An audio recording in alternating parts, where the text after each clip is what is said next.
جیسے یہ کہتے ہیں کہ سلف کے نزدیک سورہ الفاتحہ پڑھنے میں، داڑھی بڑھانے میں اور 3 طلاق کو 3 مان لینے میں، اس تینوں مسئلے میں سلف کے نزدیک اختلاف ہے. تو شیخ اب اگر قال اللہ قال رسول اللہ اجماع السلف دیکھا جائے تو پھر تو واقع بات وہاں رک جاتی ہے، مگر پھر بعد کے علماء نے جو چیز ان استدلال کیا ہے ان تینوں مسئلوں پر، اس سے شیخ یہ کہا جا سکتا ہے کہ سلف کے نزدیک ان مسئلوں پہ اختلاف ہے. شیخ یہ اختلاف عقیدے کے بھی بعض مسائل کے اندر سلف نے کیا ہے، اور احکام اور فقہ کے مسائل میں بھی، یعنی دونوں چیزوں کے اندر. یہ اور بات ہے کہ عقیدے کے اندر اختلاف برائے نام ہوا ہے، اور زیادہ تر ان کے جو اختلافات ہیں سلف کے یہاں وہ فقہ اور احکام اور مسائل ہی کے اندر ہیں. فقہ اور احکام کے مسائل کی مثالیں بے شمار ہیں جو ان کے درمیان کچھ اختلاف ایسے ہیں کہ ان اختلاف کا کوئی اعتبار نہیں کیا گیا. جیسے نبی کریم صلی اللہ علیہ وسلم نے کہا تم میں سے کوئی بھی شخص عصر کی نماز نہ پڑھے مگر بنو قریظہ کے اندر، لا یصلین احد منکم العصر الا فی بنی قریظہ. تو اب صحابہ کی 2 جماعت بنی، ایک نے راستے میں نماز پڑھ لیا اور دوسرے نے بنو قریظہ کے اندر. حکم ایک ہے اور رائیں الگ الگ ہو گئیں. نبی کریم صلی اللہ علیہ وسلم نے دونوں میں سے کسی کو کچھ نہیں کہا، اس لیے کہ وہ اختلاف وہ ایسا تھا کہ جو اختلاف گوارا پورے طور پر کیا جا سکتا تھا، کوئی بنیادی اختلاف نہیں تھا، اور ہر ایک چیز کا اختلاف دلیل کی بنیاد پر مناسب اور درست تھا. اس لیے دونوں کی رائے کو قبول کر لیا گیا. اور کچھ اختلاف ایسا تھا کہ اس کی اصلاح کی ضرورت پیش آئی. کچھ اختلافات ایسے ہوئے کہ اس کی اصلاح کی ضرورت پیش آئی. جیسے نبی کریم صلی اللہ علیہ وسلم کے پاس 2 صحابہ کا معاملہ پیش آیا، جن میں سے ایک شخص نے دونوں نے تیمم سے نماز ادا کر لی، اور وقت ہی کے اندر پانی جب مل گیا تو انہوں نے وضو بنایا اور دوبارہ نماز کو ادا کیا. تیمم کر کے نماز پڑھ دی دونوں نے، پھر وضو کر کے بھی نماز پڑھ لی، اور پھر جب وقت ہی میں پانی دوبارہ میسر آ گیا تو وضو بنائے اور نماز کو انہوں نے دوہرا لیا، اور دوسرے نے نہیں کیا. انہوں نے جو پہلے کیا تھا اسی کو باقی رکھا. نبی اکرم صلی اللہ علیہ وسلم کے سامنے جب معاملہ آیا تو وہاں آپ نے کوئی بات کہی. کیا کہا آپ نے؟ دونوں کے حوالے سے الگ الگ بات کہی. آپ نے جنہوں نے دہرایا تھا ان سے کہا لک الاجر مرتین، ان سے کہا لک الاجر مرتین، اور جنہوں نے نہیں دہرایا تھا ان سے کہا اصبت السنہ، اصبت السنہ. دونوں باتیں کہی دونوں سے، یعنی جنہوں نے نہیں دہرایا تھا ان سے کہا اصبت السنہ، سنت آپ نے پا لی، سنت کے مطابق آپ کا کام ہو. اور جنہوں نے دہرایا ان سے کہا آپ کو 2 بار اجر ملا. پہلی بار آپ نے نماز پڑھی اس کا بھی اجر ملا، دوسری بار آپ نے نماز پڑھی اس کا بھی اجر ملا. تو کون صحیح کون غلط؟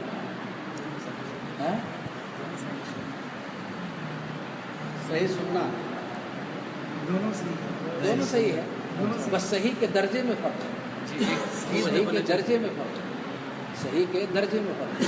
ایک جائز ہے اور دوسرا افضل ہے. ایک جائز اور دوسرا افضل ہے. جس نے سنت کو پا لیا وہ افضل ہے. جیسے نبی اکرم صلی اللہ علیہ وسلم نے کہا خیر صلاۃ المرء فی بیتہ الا المکتوبہ، آدمی کی افضل نماز گھر کی ہے سوائے فرض نماز کی. لیکن اگر مسجد میں پڑھ لے تو وہ بھی جائز ہے. سنت اگر مسجد میں پڑھ لیا جائز ہے، لیکن افضل کیا ہے کہ گھر میں، کیونکہ وہی سنت ہے. اصب تو سننا والی بات نبی کریم صلی اللہ علیہ وسلم گھر ہی کے اندر پڑھا کرتے تھے، اور اسی کی افضلیت کی بات آپ نے کہی ہے. وہی معاملہ وہاں بھی ہو کہ فرض نماز ایک بار ادا کی جاتی ہے، 2 بار نہیں. اللہ رب العالمین نے 5 وقت کی نماز فرض کی ہے، 10 کی نہیں. کہ ایک بار تیمم سے پڑھیں پھر پانی مل جائے پھر اس کو دوہرائیں، ایسا نہیں. فرض نماز ایک بار. تو یہ ہے دراصل اصل تو سننا کہ یہی طریقہ اللہ نے دیا ہے، آپ نے اس طریقے کو پا لیا. یہی درست ہے، یہی افضل ہے، یہی صحیح ہے۔ اور وہ جنہوں نے اس کو دہرایا تو 2 بار محنت کیا انہوں نے، ایک بار فرض کے لیے، دوسری بار نفل کے لیے۔ انہوں نے فرض ہی سمجھ کر کے پڑھا، یہ ان کی علم کی کمی تھی، کوتاہی تھی، لیکن وہ ان کا نفل ہوگا، یہ ان کے لیے نفل ہوگا۔ فرض 2 بار نہیں ہو سکتا، ایک ہی بار ہوگا۔ اور اسی لیے نبی کریم صلی اللہ علیہ وسلم نے ان لوگوں سے کہا جو اپنے گھروں کے اندر فرض نماز پڑھ کر کے مسجد کے اندر آئے اور جماعت سے شامل نہیں ہوئے، تو آپ نے کہا ما منعکما ان تصلی معنا، ہمارے ساتھ کیوں نہیں آپ نے نماز پڑھی؟ تو انہوں نے کہا صلینا فی رحالنا، گھر میں ہم پڑھ چکے تھے۔ تو آپ نے ان سے کہا جب گھر میں پڑھ چکو، مسجد کے اندر آؤ اور وہاں جماعت ہو رہی ہو ان کے ساتھ شامل ہو جاؤ، یہ تمہارے لیے نفل ہوگی۔ تو 2 بار فرض کو انہوں نے پڑھا، 2 بار فرض کو پڑھا، لیکن ایک کو بحیثیت فرض کے اور دوسرے کو بحیثیت نفل اور سنت کی۔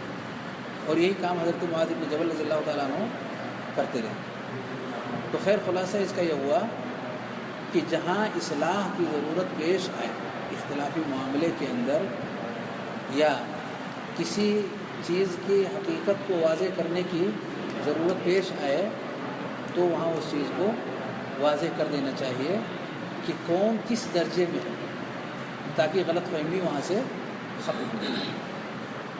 تو ہمارے یہاں جو اختلافات ہو رہے ہیں، آپ نے 2-3 مثالیں دی ہیں۔ بالخصوص یہ 3 داڑھی کیا ہے؟ ایک تو وہ الفاتحہ، دوسری چیز داڑھی، اور تیسری چیز 3 طلاق تو 3 طلاق۔ یہ ہندوستانی پس منظر میں ایک چیز اور بنتی ہے کہ بالخصوص اہل حدیث، دعوت اہل حدیث جب شروع ہوئی ہے، تحریک اہل حدیث، جو الفاتحہ کے بنا نماز نہیں ہوتی، اس چیز کو جو ترجیح دی گئی ہندوستانی پس منظر میں سے اس چیز کی دعوت ہے، اور پھر ایک طرح سے یہ آ جائے کہ نہیں یہ ضروری بھی نہیں ہے۔ اس کا شیخ اگر کچھ آپ کو وہ دیتے ہیں، یہ سمجھانے کیا؟ جیسے ہندوستان میں شیخ یہاں جب دعوت شروع ہوئی ہے، جتنا تھوڑا بہت علم ہم کو، شیخ اس سے بڑا زور دیا یہاں کے علماء نے کہ الفاتحہ کے بغیر صلاح نہیں ہوتی، نماز نہیں ہوتی، بہت زور دیا گیا اس پہ، اور رفع یدین آمین پر بھی۔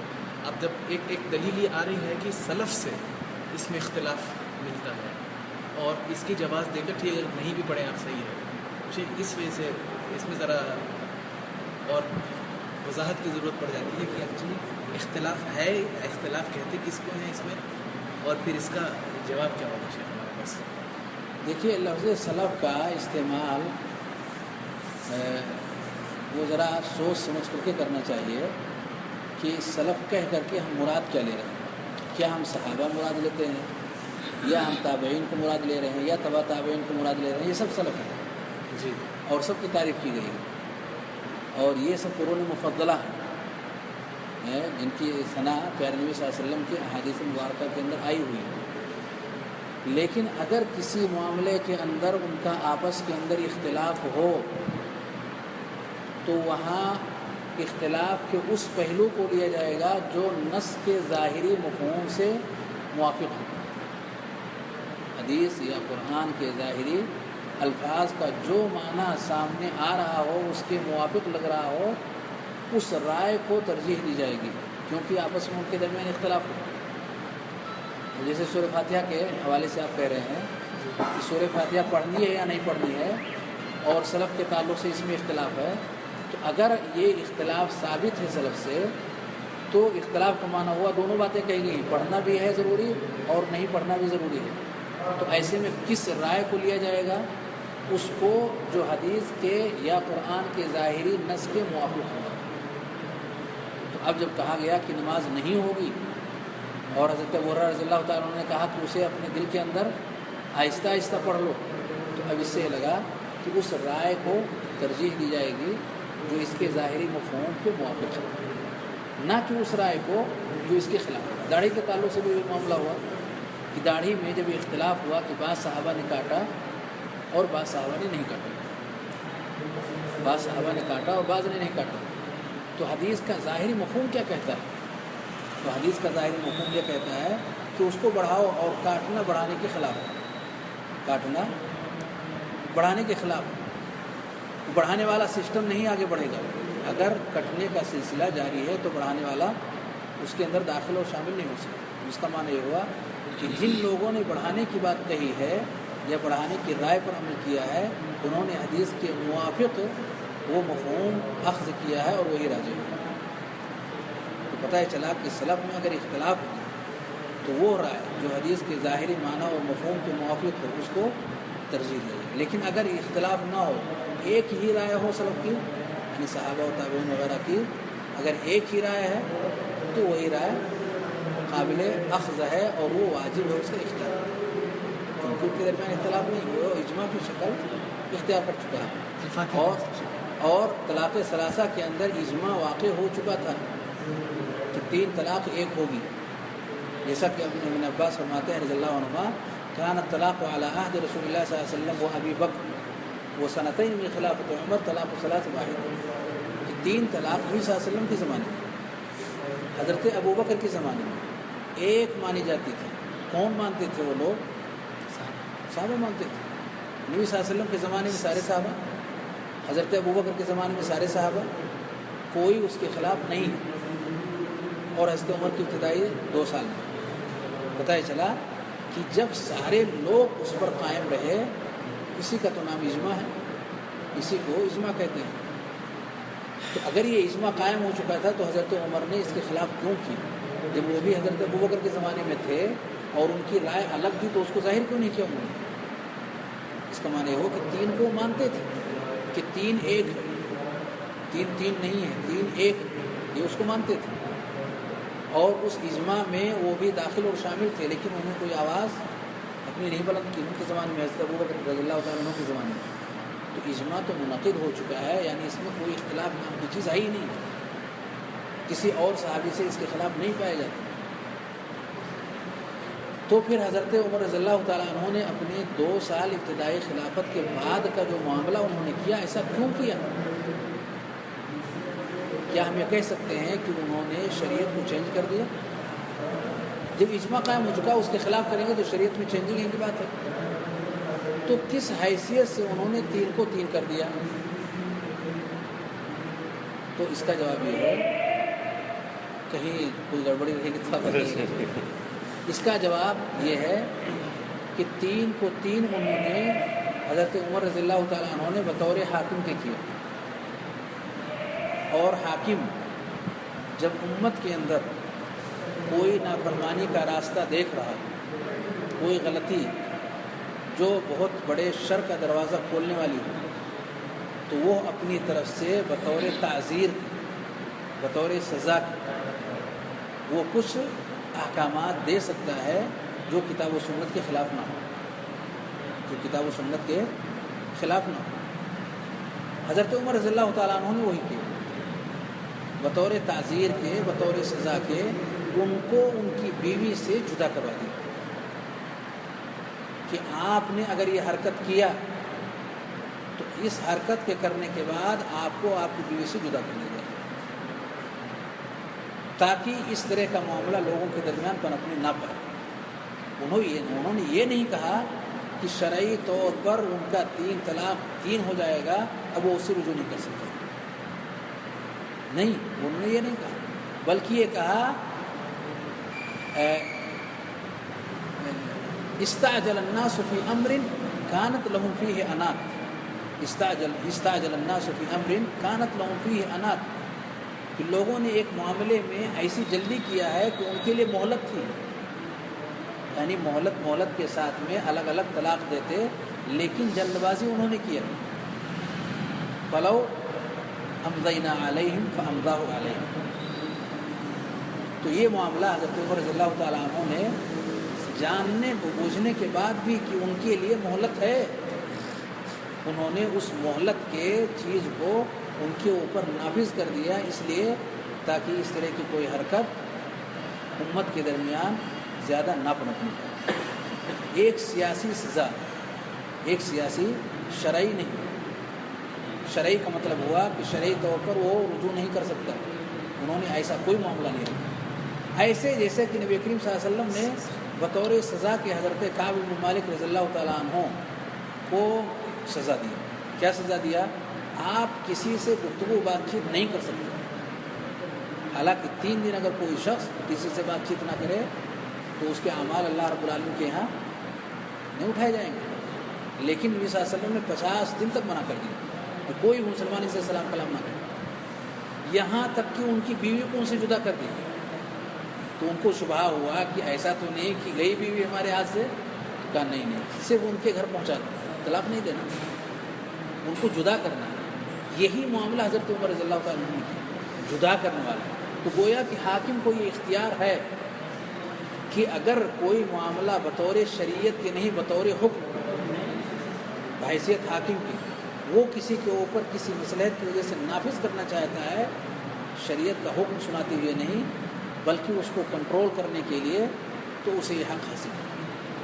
ورنہ 3 دن سے زیادہ نبی کریم صلی اللہ علیہ وسلم کسی کو اجازت نہیں دیتے کہ آپ اس سے بات چیت بند کر دیں, لیکن وہاں آپ نے منع کر دیا کہ کوئی بھی شخص ان سے سلام کلام نہیں کر سکتا.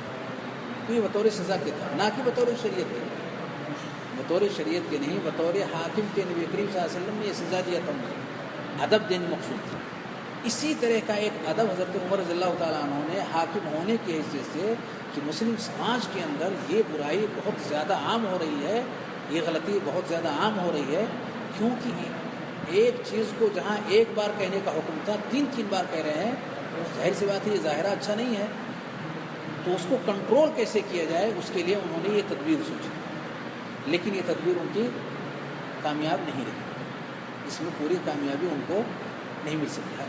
علامہ ابن قیم رحمۃ اللہ علیہ نے اپنی بعض کتابوں کے اندر غالباً اغاثۃ اللحفان کے اندر شاید ذکر کیا ہے, اور یہ مولانا محمد جوناگڑھی رحمۃ اللہ علیہ نے اپنی کسی کتاب کے اندر ذکر کیا کہ انہیں عمر کے آخری حصے میں اس پر پچھتاوا ہوا.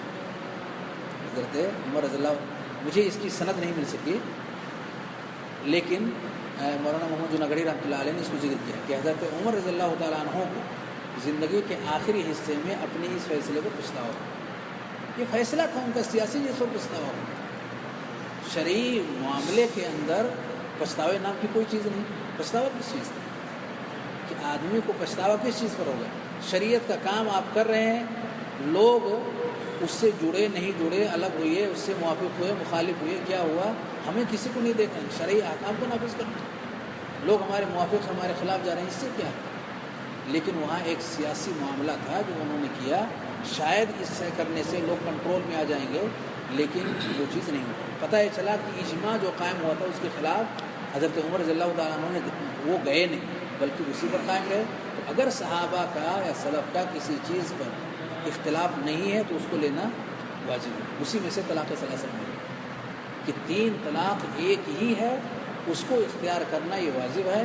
اس سے ہٹ کر کے کوئی دوسرا فیصلہ نہیں ہو سکتا. اور یہ قرآن کی آیت کا یہی مفہوم بھی, الطلاق مرتان, اللہ نے کہا, اور مرتان فامساک بمعروف او تسریح باحسان, کہ 2 بار یہ معاملہ ہر شخص کی زندگی میں آنا ہے کہ ایک بار آپ طلاق دیں تو اس میں امساک اور تفریق دونوں کی گنجائش آپ کو شریعت دے رہی ہے. ورنہ طلقتان بھی کہہ دیتا اللہ رب العالمین, لیکن طلقتان کو جائے مرتان کا, 2 بار یہ معاملہ, یہ اختیار ہر شخص کو ملنا ہے شرعی اعتبار سے. تو اگر آپ نے ایک بار طلاق دیا اور طلاق دینے کے بعد جھٹ سے دوسرا بھی طلاق دے دیا, تو آپ کس کو طلاق دیں گے؟ مطلقہ کو. کس کو طلاق دے رہے ہیں؟ پہلا جو طلاق آپ نے دیا ہے کہ تمہیں طلاق, اور جھٹ سے دوسرا بھی کہا آپ نے طلاق, تو یہ جو دوسرا طلاق جا رہا ہے یہ کس کے اوپر جا رہا ہے؟ ایک مطلقہ عورت پر جا رہا ہے, کیونکہ آپ کا پہلا طلاق نافذ ہو چکا ہے. اب اس طلاق کے فوراً بعد اس کی عدت شروع ہو رہی ہے, کیونکہ اللہ رب العالمین کا فَطَلِّقُوهُنَّ لِعِدَّتِهِنَّ, عورتوں کو جو طلاق دینی ہے وہ عدت کے سامنے دینی ہے, یعنی طلاق دیتے ہی ان کی عدت شروع ہو جاتی ہے.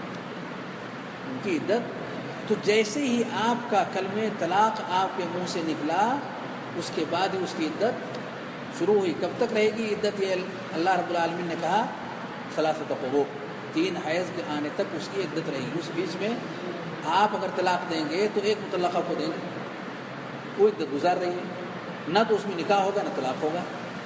اس عورت کا نہ تو کسی سے نکاح ہو سکتا ہے اس بیچ میں, نہ طلاق ہو سکتا ہے, اس کا ذمہ مشغول. جب یہ عدت ختم ہو جائے گی تو اس کے بعد آپ طلاق دینا چاہیں تو دیں, لیکن کس کو دیں گے؟ بیوی کو دیں گے. وہ بیوی آپ کی بچی ہی نہیں, عدت ختم ہوئی, آپ کے نکاح سے وہ الگ ہو چکی ہے. عدت میں آپ اس کو لوٹا سکتے تھے لیکن آپ نے لوٹایا نہیں. جیسے ہی عدت ختم ہوگی آپ کا اس سے کوئی تعلق نہیں بچا, آپ اس کے لیے اجنبی ہو گئے. دوسرا طلاق کس کو دیں؟ دے ہی نہیں سکتے. تو یا تو عدت کے دوران اس کو لوٹا لیں آپ, چاہے دوسرے دن لوٹائیں یا اسی لمحے لوٹائیں, یا تو آپ اس کو پہلے لوٹا لیں, اور یا پھر جب عدت اس کی گزر جائے تو دوسرا نکاح اس کے ساتھ کر لیں. تو جب دوسرا نکاح آپ نے کر لیا تو اب طلاق دے سکتے ہیں.